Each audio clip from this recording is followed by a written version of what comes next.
Welcome to Stuart Warne RC. Sorry for the noise. You join me on my way to pick up a new second-hand model. So this could potentially be a RC plane restoration project video. I don't know yet what this model is. It's a Flair Magnatilla. Now, I had one of these models many years ago that I built from the Flair kit. Maybe around 10 years ago, and I did it electric with A123 batteries, and that was nice and I enjoyed building it, but I actually felt it was a little soulless, just an electric powered. So what I've done is now purchased this second-hand one for a bargain price of €120 with a OS 52 4-stroke. It also has a all servos, and it's built and it's finished rather nicely. We're going to see just how good the finish is. You can see from the pictures here, I brought it from a place in the Netherlands called Marktplaats, which is an online marketplace, and I'm now journeying to check it out. And the aim for this day, actually it's my birthday, the aim here is to purchase this model and have it flying within an hour. We will see. It's second-hand. I do know I need to change the receiver pack for a 5-cell 6-volt pack, which is my preference, and I've got a receiver too, so hopefully that will be all that's needed. It seems to be in pretty good condition, and then I'll decide after I fly it if I want to do a little bit more cosmetic work to it and give it a bit of a restoration. So let's see how it goes. I'm going to go and get the model now after I've had some coffee, and then we'll have a little look over the model, and then hopefully, fingers crossed, we'll fly it too. See you then.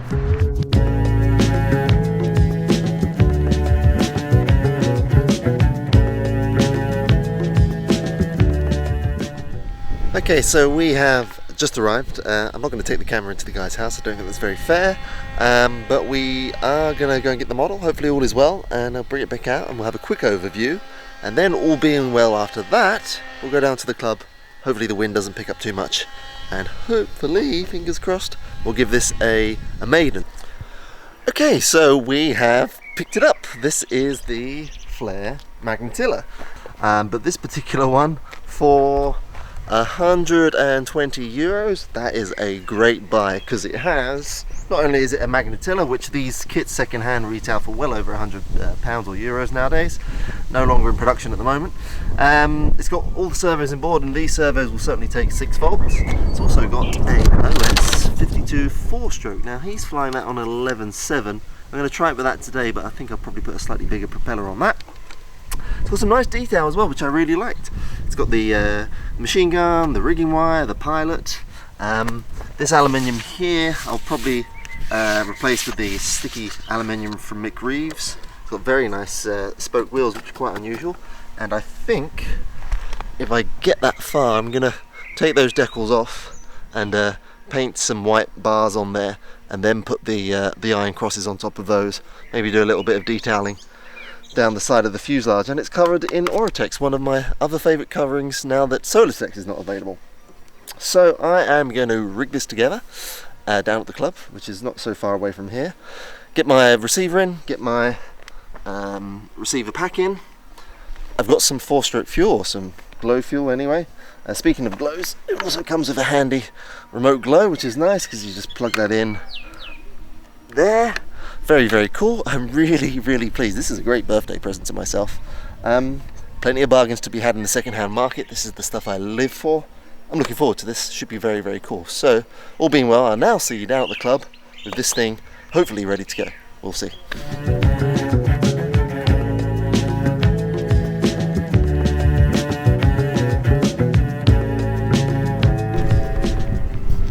Okay, so we are at the club. This is the Rosenberg Club, actually. You might recognise that guy there flying his noisy plane.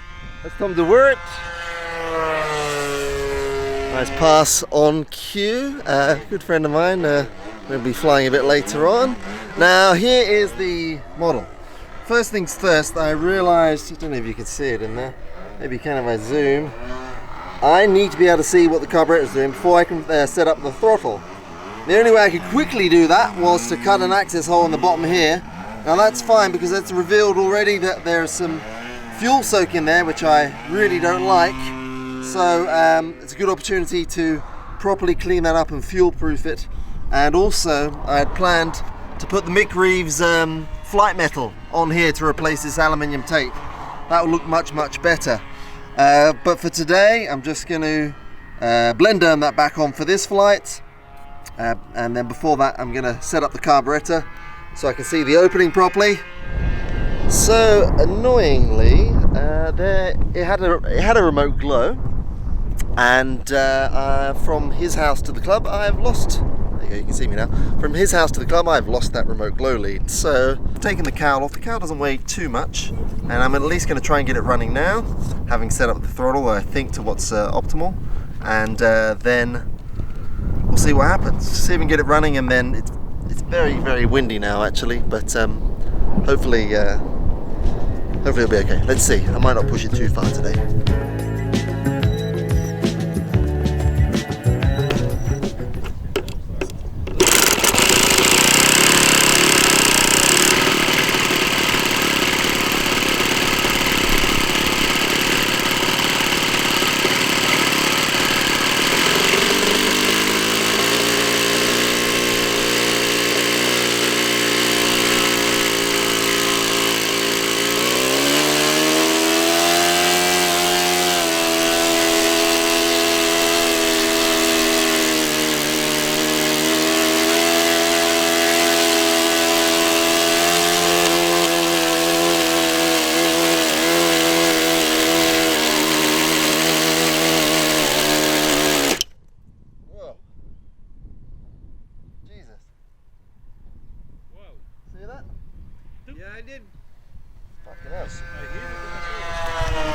So the pitfalls of buying a second-hand model. I'm going to have to admit defeat on this, my birthday, on this second-hand model, because as you saw, it threw a propeller. Not a good sign. Also, if I start really taking a close look, the engine is actually loose on this firewall, and there's even a crack in this aluminium standoff. So where I thought for a bargain price I could get just a glow model flying relatively easily and quickly, I think in reality I'm going to have to take the engine off, check the engine now, probably put a new firewall in and find a better way of mounting this engine, because it's not how I wanted it to be. So that's really frustrating actually. That's why when they did the version 2 of this kit, they updated that. I'm really pissed off actually. So maybe I'll find the enthusiasm to get this one going, maybe I won't just yet. At some point we'll see, but it's hot, I'm tired, it's time to go home and have a drink. Bye.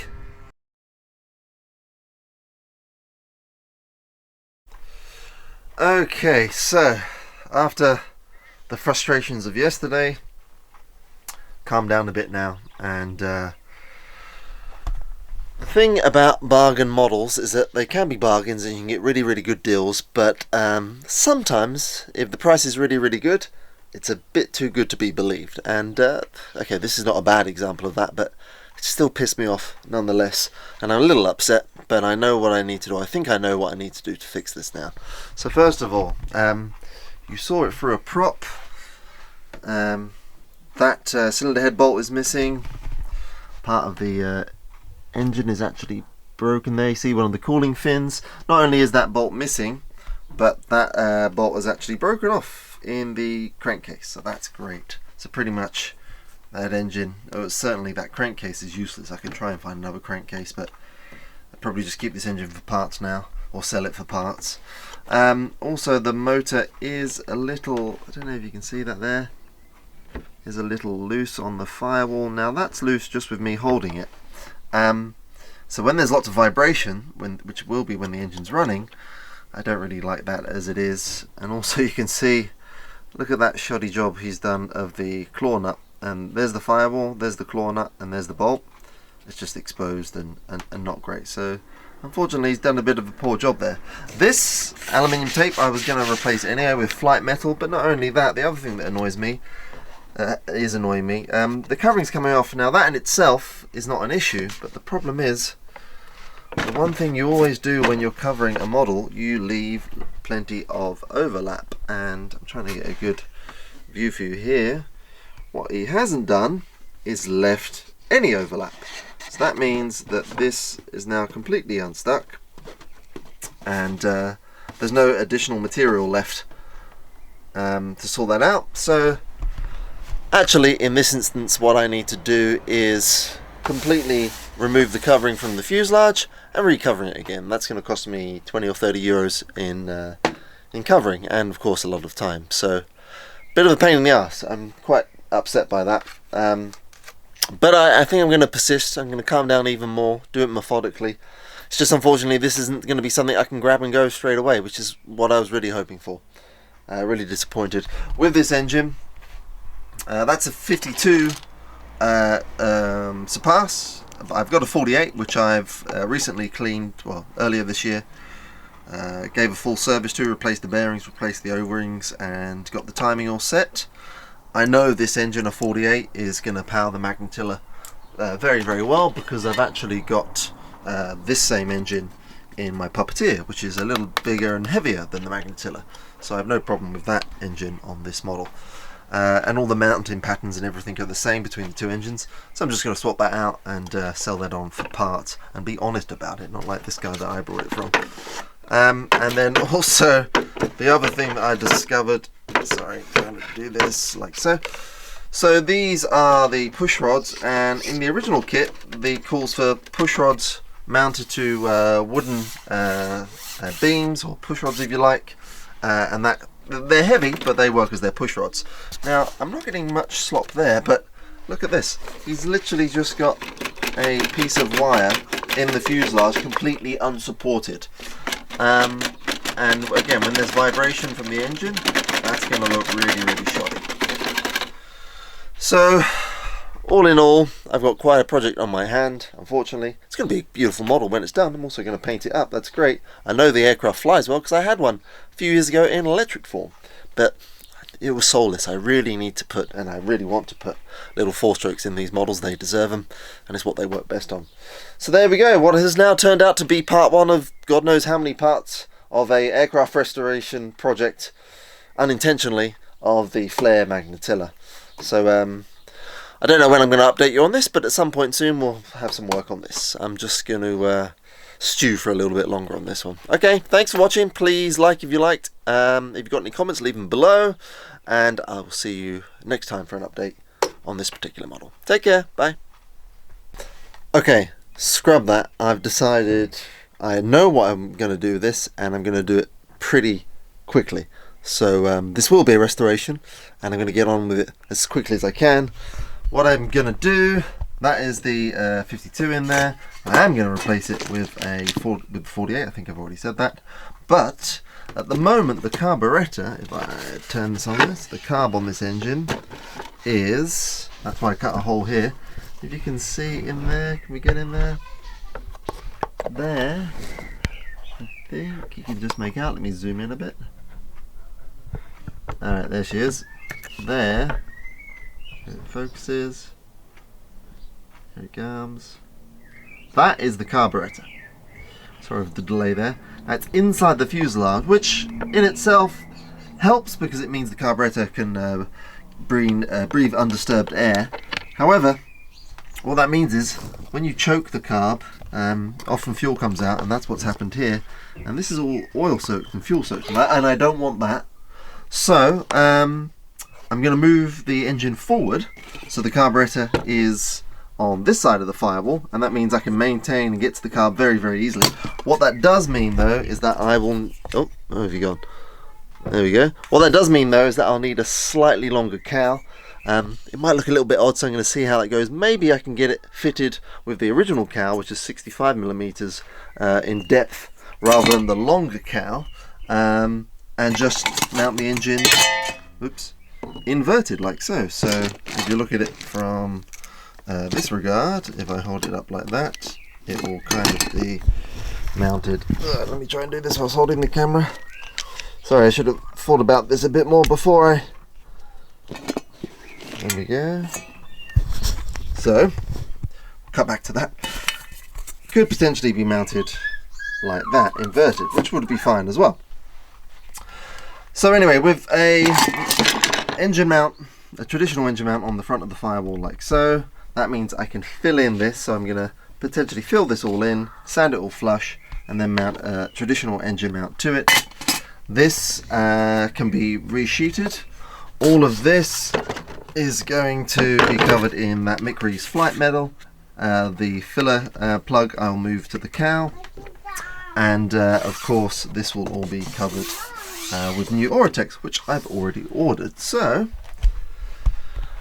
there we go. It's coming. It's not going to be ready relatively soon, but I think maybe in a month get this going. Fingers crossed, we'll see. Definitely I want to get it flying before the summer's out, that's for sure. It's pissed me off that I have to do this, but I've accepted that challenge. I'm going to do it. So stay tuned for part 2 when, well, we'll see where we're at. Thanks, bye.